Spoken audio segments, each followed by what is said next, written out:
Hi Pisces, this is your astrology reading for the month of January 2020, and I do apologize that plain and simply I'm so late getting the video out, but the holidays just came to an end, one thing after another, and I've been busy. So now I'm trying to catch up and get you your astrology reading out. The very first thing that I'm being told by Spirit is this month is about you learning how to be you and enjoy it. Learning how to be interested in what interests you and accept that in your pursuit of pleasure and your fun. Getting back to fun. Getting back to enjoying you. And what that means for that creative expression, for that creativity, for your personal interests, your love lives, your hobbies, your interests, all of that. And this month is all about finding the karmic lesson that teaches you that. But this is going to be overcoming some hidden self.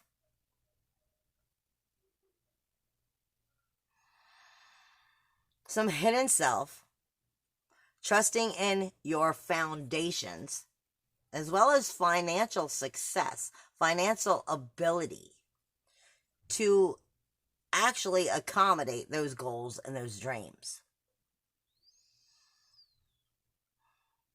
By listening to your higher self, trusting in that higher wisdom, and knowing how to spend and gain your money by how you incorporate your self-worth, self-value, and self-esteem. Finding liberation within that, which allows you to come all the way back to your enjoyment of life. Enjoyment of being you. What makes you tick and excited to live life and be part of it.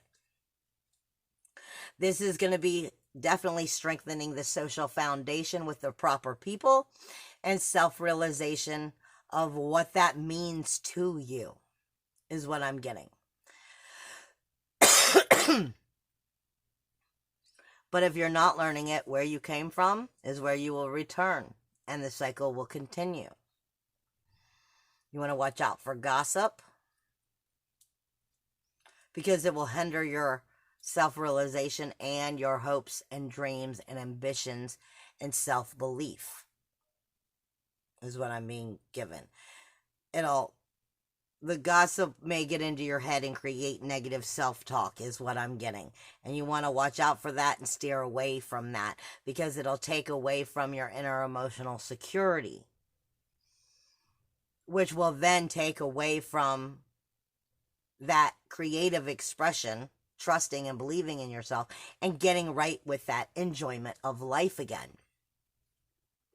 So you want to watch out to make sure maybe what you share with the community aren't going to be with people that gossip, and it may backfire. You may not want to share all of your I feel like you don't want to share all of your cards yet, because you may be finding out the ones that are really playing the healthy game, the true soulful game, and the one, playing for the end game, the ones that are meant to be there for the long run, versus the ones that are just playing a game and wasting your time and not really going to help you support any of your creative self or helping you find enjoyment and pleasure in life, because actually they're just drama and bullshit is what I'm getting.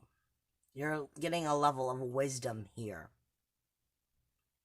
at this time. Is basically what I'm getting. Now, with that being said, let me jump into the astrology. I am going to be skipping houses that have nothing in it, because I am trying to speed it up, and I figure if there's houses with nothing in it, there's no real spiritual growth going on there. There's no planets that are being justified or influencing in either direction. You're just in your normal energy. So there's nothing actually significantly changing in this area at this time for you. So I'm going to skip those houses. And I also want to make sure that I come out and I state, if you're a Pisces moon sign, I'm talking more about your sensitivity, not your sensitivity, more about your emotional depths. Your emotional depths, your emotional waters, your healing waters in a form. And if you're a Pisces sun sign, we're talking more about your core. If you're a Pisces rising sign, this is definitely within the correct houses and the right energies. Otherwise, it's the core and what that means within these energies. As well as if you're a moon sign, the emotions and what that means, your emotional depths. And if you're Venus, I am not talking about love. I am talking about your sensitivities and what you're sensitive to, whether it's positive or negative, and how that influences you. I try to always make sure that I throw that out there for anybody that's new, that's following or listening for the first time, because I want to make sure if you're here watching that you're understanding really the depths of what the conversation is about. Now, with that being said,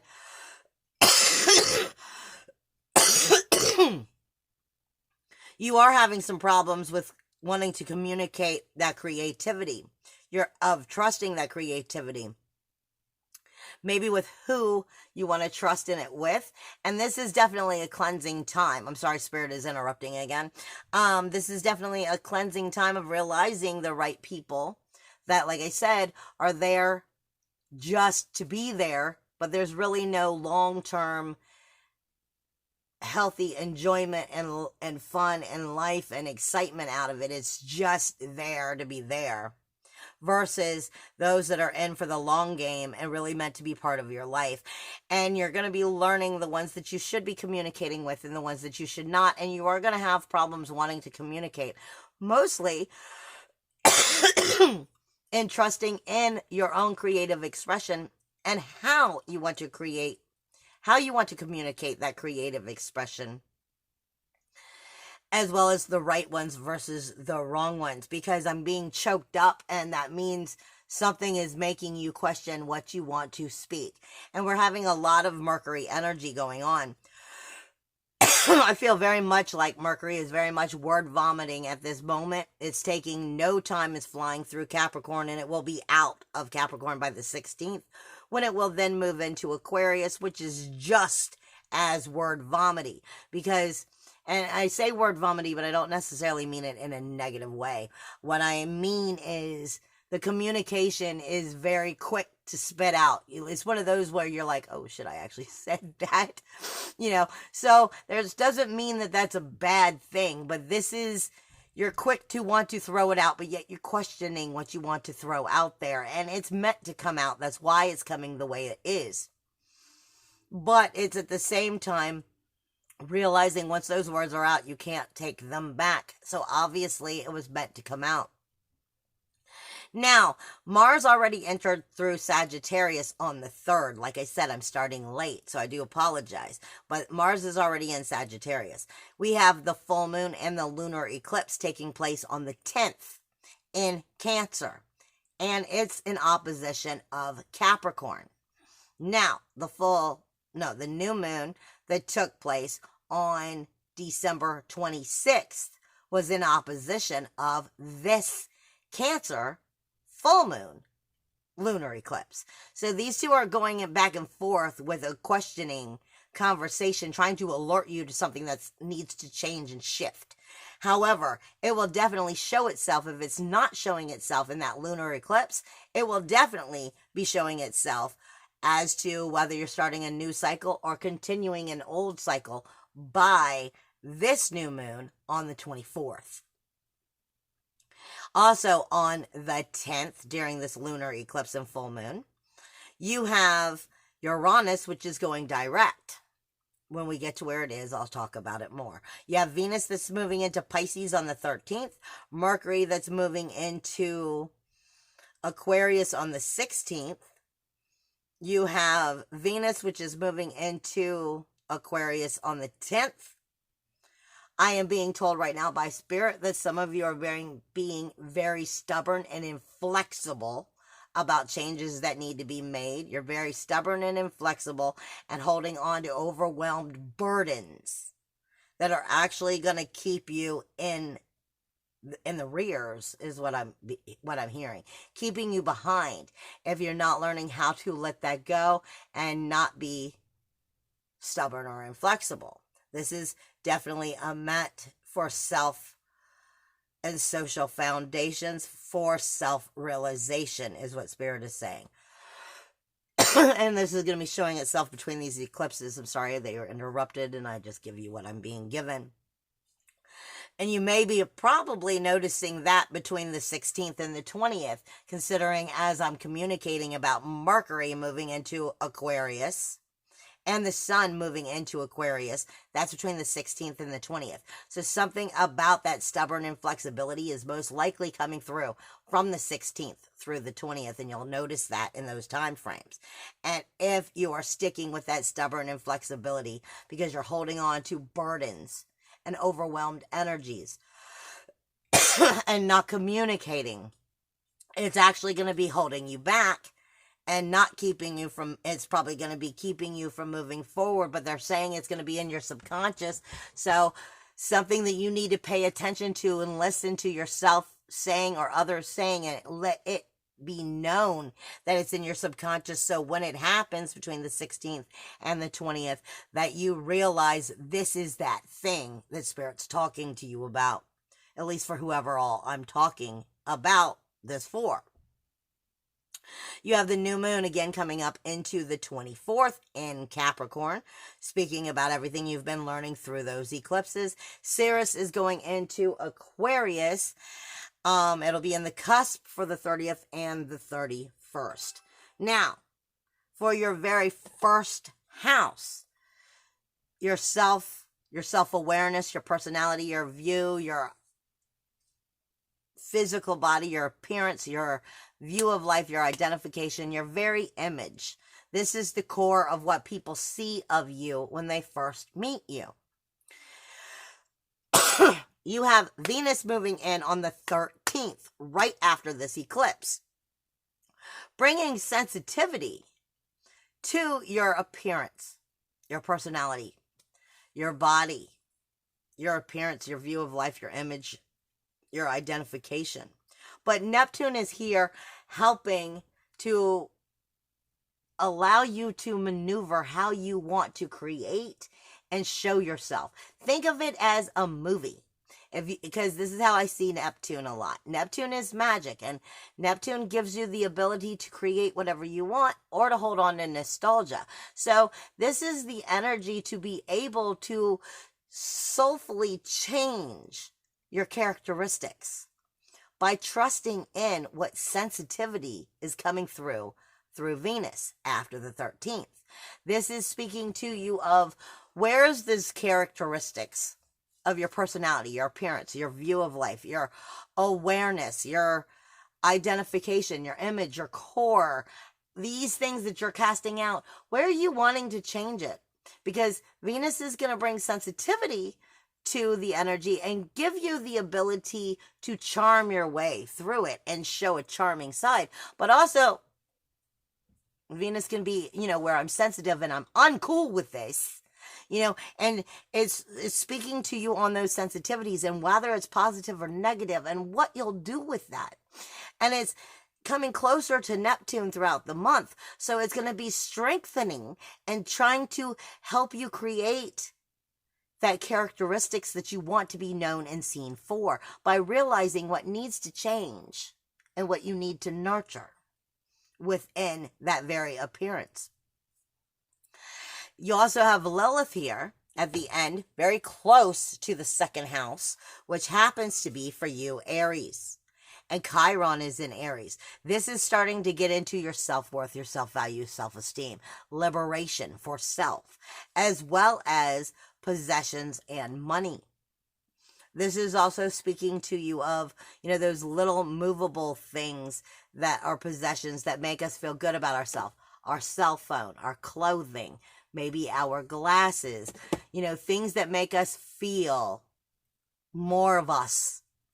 Things that help the plot thicken for identificational purposes of our very characteristics. Now, Chiron is asking you what it is that needs healing in order to find that self-worth, self-value, self-esteem, and find that liberation to believe in yourself again. But Lilith, even though it's in that first house, is still speaking to that second house, and it's asking you, well, where do you burn for you? Where is your inner fires for you? For your own appearance, for your own belief, your own personality. Where is it for you, not for the world outside of you? And when do you believe in that self-worth, self-value, and self-esteem and bring that into the way you stand firm and tall and strong in your power? This is the energies that you're going to be seeing over the month in the first and second house. Now, as you come into the third house, right as I get there, this is the communication zone. Uranus is going direct in the communication zone on the 10th, which is the full moon and the lunar eclipse. This is when you're going to start really speaking your independence, your individuality, your uniqueness, your freedom, your self-worth, self-value, self-esteem, standing up for yourself, or wanting to at least. This is where what you've maybe not said over the last 6 months is going to start blurting right out and help you come into that creative freedom of communication and invention of self.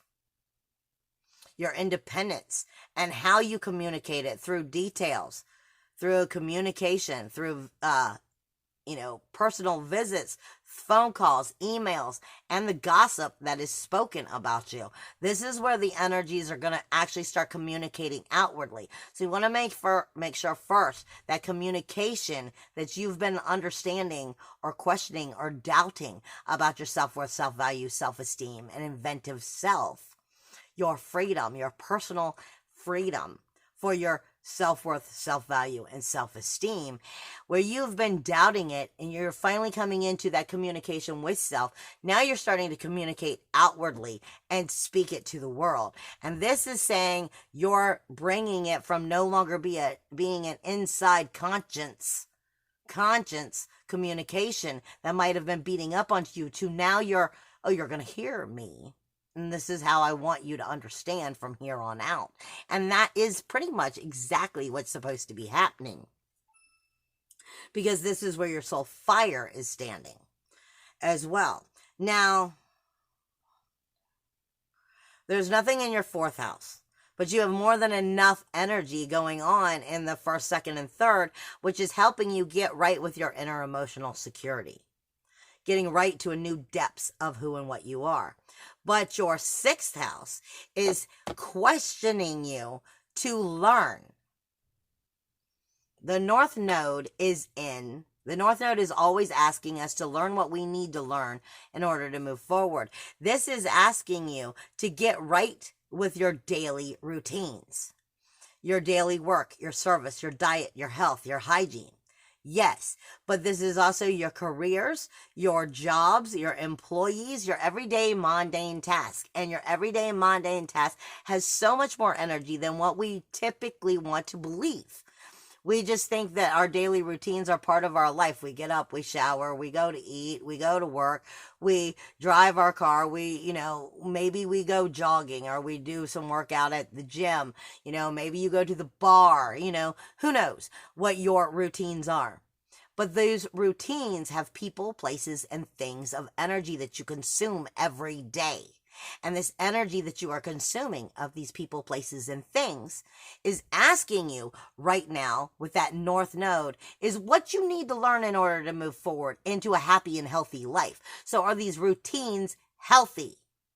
Now, you have the lunar eclipse taking place in this routine area of these people, places, and things. And are these routines, people, places, and things of energies that you consume every day healthy or not? Because the lunar eclipse is going to bring sensitivity to it and tell you where it's nurturing you or not, or where you're neglecting yourself because of the wrong routines. So this is asking you to get right and have commitment to these routines that support you.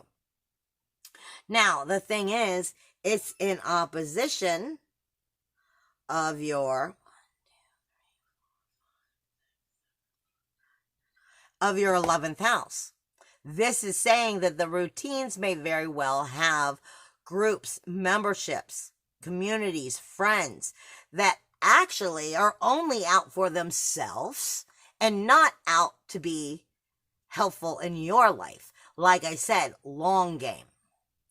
This is asking you, because that's where your solar eclipse was taking place at Christmas on the 26th, and where your new moon will come all the way back around and take place on the 24th.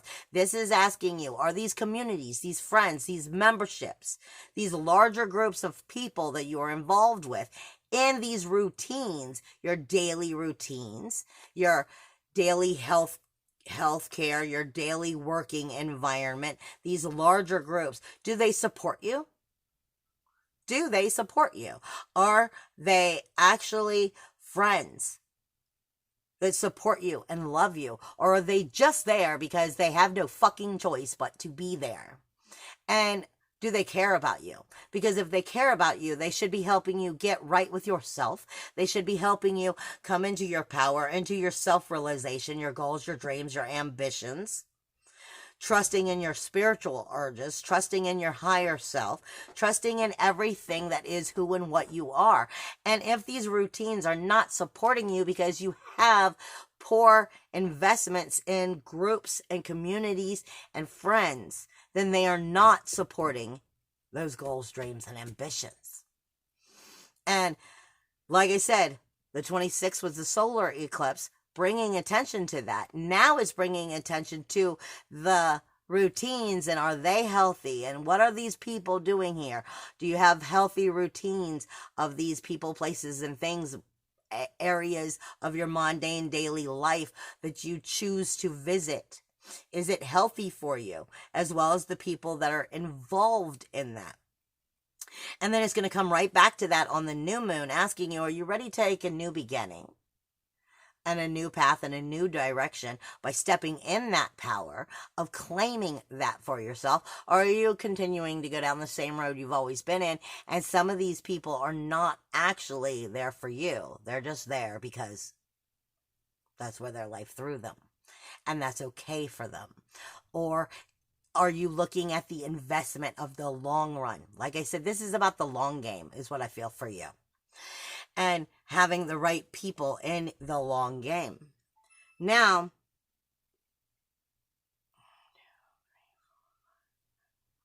then you don't have anything in any of these houses until we hit the 8th house. And this is Libra for you.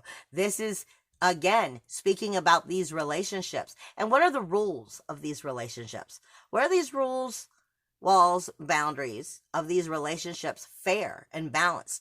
Are there joint efforts, joint resources, joint finances? Are they fair? Are they balanced? What are the rules to the relationship? Are they supportive? Do they bring a transformational healing? Because see, the 8th house is typically ruled by Scorpio, which is all about resurrection, birth, death, and resurrection, and that transformational mystery of the never-ending change. But for you, it's Libra, which is asking you, are you creating balance within these relationships just to save face, just to save controversy? Because if you are trying to not have to deal with controversy, and you're allowing these rules, these walls, these boundaries of these relationships to not be fair, not be balanced, joint efforts, joint resources, joint finances, then this is a cycle you'll recreate. Again, this is asking you to step into the power of going, I'm just as worthy within these relationships, and I will not take less than I deserve. I'm not going to take more than I deserve, but I'm not going to take less than it either. And they need to be balanced, and make sure that they are just, and that you have set the proper boundaries here. You have Ura here. You also have the collective consciousness here. So you have the collective consciousness backing up the truth. Do you want to see the truth or not? And are you going to speak it? And this is asking you to have the commitment to making sure that you are not being left behind, that you are not being manipulated. Okay? Now, as you come into your 10th house, this is your honor, your reputation, your prestige, your professional career, your social foundations again, and your financial success. You have Mars here. And until the 18th, you have Pallas here. So this is asking you to take proper action in creating that honor and that reputation that you want to be viewed as, which will change the social foundations. This is asking you to put the fire behind the bull, the fire behind the independence, the fire behind the shit you talk, and actually stand in that power and actually claim that honor and that reputation and social foundation, which ultimately brings you the financial success because it brings you right back to standing in your self-worth, self-value, self-esteem. This is asking you to take action. But Pallas is Athena, the warrior goddess. She's also giving you the intelligence and the wisdom of knowing how to do it up until the 18th, when she moves into the 11th house. This is Capricorn for you, and this is where everything is going completely crazy. And this is also, like I said, where that new moon will take place at the end of the month on the 24th. Getting back to being right with having the right community, the right groups, the right goals, the right ambitions, that have the right community groups, friends, and memberships in your life that support your dreams, your wishes, your ambitions, helping you find and stand in your power of the true, real self that you are, the creative, magical being that you are, and resculpt that in your life so that you can actually grow and mature in what you're trying to grow and mature in. But like I said, the sun is illuminating these dreams, as well as the right and the wrong people. Are they there for the long game? Or are they just wasting your time? Because it's really what I feel this energy is. Is this going to help support you in the long game? Or is it just people who are there wasting your time? You are being shown the proper rules, walls, and boundaries to set up with these people, as well as knowing which ones to let in and which ones to deflect out. That's them speaking. That's not me. You are being given the directions here.